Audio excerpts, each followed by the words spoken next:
38. A Sanders touchdown ends this one as Bryce Young finds his stride down the stretch and finds a win in this battle of rookie quarterbacks. Michael Penix Jr. once again solid. 21 of 38 for 312, 2 touchdowns, one late in this game to get his team back to striking distance. It's his 3rd career start, and he's played some high leverage football here, put in a tough position on the heels of that losing streak by Kirk Cousins. Penix fills in and keeps this season alive, but the season comes to a stop here on Sunday. All right, let's talk about a couple young quarterbacks, because neither's going to see playoff football, but one might not have been seeing a starting position next season, if not for this last 2 months or so.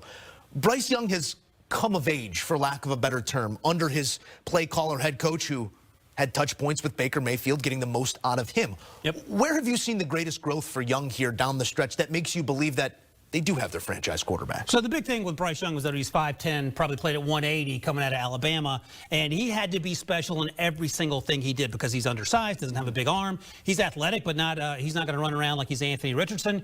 And he came in right away and was in a terrible situation, and it showed. And I think he lost confidence more than anything. And the biggest stride I saw, and by the way, guys, he was benched in week 2, and we're like, okay, well, trade him to Miami where he can be Tua's backup and then hopefully revitalize his career like he's Baker Mayfield. Instead, he sat on the bench. Andy Dalton eventually came out after that car accident, and he took off. And the biggest change for me, and Dave Canales deserves a ton of credit, but so does Bryce, his ability to quiet his feet in the pocket. Because what we saw for the first 18 or so games of his career, he looked like he'd never played football before. He saw a bunch of 320-pound guys coming at him, and he was like, one read, and I'm gone, and usually taking a hit. Hangs in the pocket, making big boy throws like he's Alabama versus LSU, and it's been a difference of night and day in terms of how much he's progressed. It's been impressive to watch. We'll see how that growth continues to happen over these next couple years for Young, or next season specifically.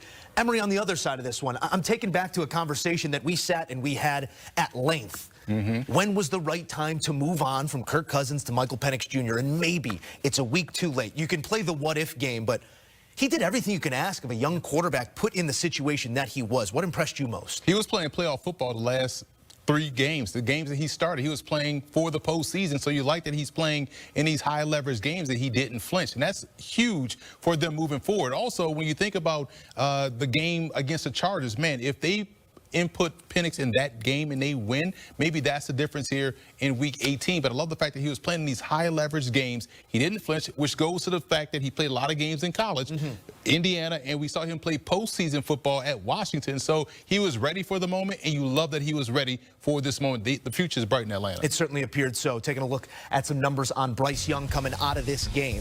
3+ passing touchdowns and a rushing touchdown in a game. You know, Ryan said it. Sometimes you write a young fella off too quick and you make the wrong decision. In this case, it was a second lease for Bryce Young, and one that he takes ownership of moving forward in Carolina.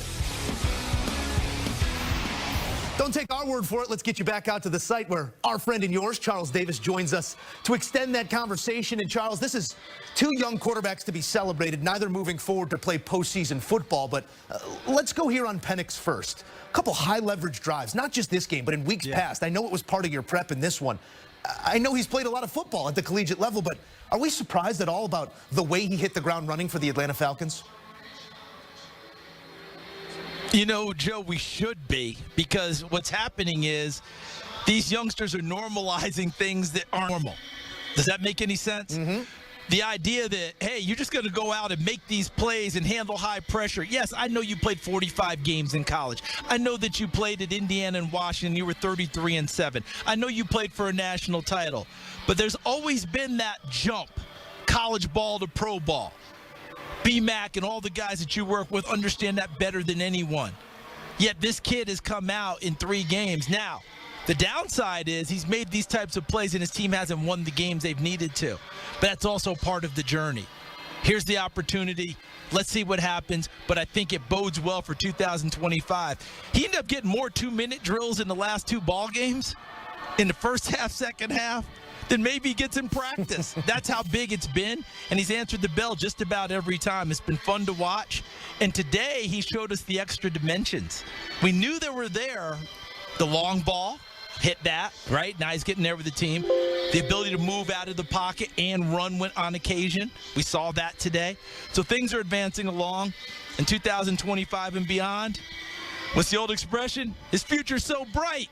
I thought you were going to go sky's the limit on me, but the future certainly is bright there, and for some, it takes a little. No. That was a Michael Ray Richardson quote from way back when. Remember with the Knicks when they asked him, "How's it going?" He said, "The ship be sinking." When no one knows and doesn't remember, the follow-up question was, "Michael, how far is the ship sinking?" Remember what he said? He said, "Sky's the limit." So let's move on, Joe. Even when we're not on the same page, CD, I'm always picking up what you're putting down. It does take some a little longer than others to get that speed, and it felt like it took Bryce Young maybe a season and some change to find his stride. Where did you see the greatest maturation over this last couple months? His ability to handle the benching. Because let's face it, these kids don't get benched very often. They don't have too many down time frames. I mean, he took on one of the better high school programs in the country in modern day and had nothing but success. He took on one of the better college programs in the country in Alabama, had nothing but success. Won a Heisman Trophy, national, the whole deal, right? Now, you come to the NFL, you're supposed to do the exact same thing. And remember, these rookie quarterbacks this year, for the most part, have had success. He was the #1 overall pick, and remember everyone was saying, we picked the wrong guy. Why didn't we take C.J. Stroud, who was #2? Guess what? After the benching, he handled it like a champ, better than most of us would have, and has come back and gotten better and better and better. And you see the confidence in how he plays, and that confidence exemplified by that push pass at the end that Ian described as Mahomes-esque. That means he's playing with supreme confidence, and he has it now. Dan Morgan, general manager of the Carolina Panthers, had to write down to himself, I have my quarterback. I've got to get better people around him. It certainly feels that way. I know we've been focused here on timeline, CD, of these two quarterbacks, but take me to a shorter timeline. I'm just interested in your point of view of what it was like inside that building today, knowing what had to happen elsewhere, scores flashing on the board. Did you feel the air come out of the building at any point? I didn't really feel it. In fact, the air wasn't there to begin with, but it grew as the game went along. They started getting scores with the Saints winning. Atlanta in the ballgame once they came back and tied it at 10. Now things started to build and people started to believe, is there a chance? Is there a chance? I didn't even feel the air come out at the end when we found out the Saints won right before the last drive. Now they wanted to win the ballgame. But it was interesting that we saw two teams that had to win today, Tampa and Atlanta, and both of them struggled. Sometimes being the team that's out front that you're supposed to win, that you have to win, is harder to go through. Tampa got through it. Atlanta did not. Charles Davis, we are so appreciative of your work all season long. It is, I regret to say it, but it has been a ball. I'm glad you let me bring one out here, CD. That's our guy, Charles Davis here. Listen, that's my man. We're having a little trouble with the feed, but CD, it's a celebration as always when he is here on our air. The great Charles Davis on that call of what is hopefully a bright future on both sides of this matchup for Bryce Young, for Michael Penix Jr., and for these two franchises. Bryce Young, his points per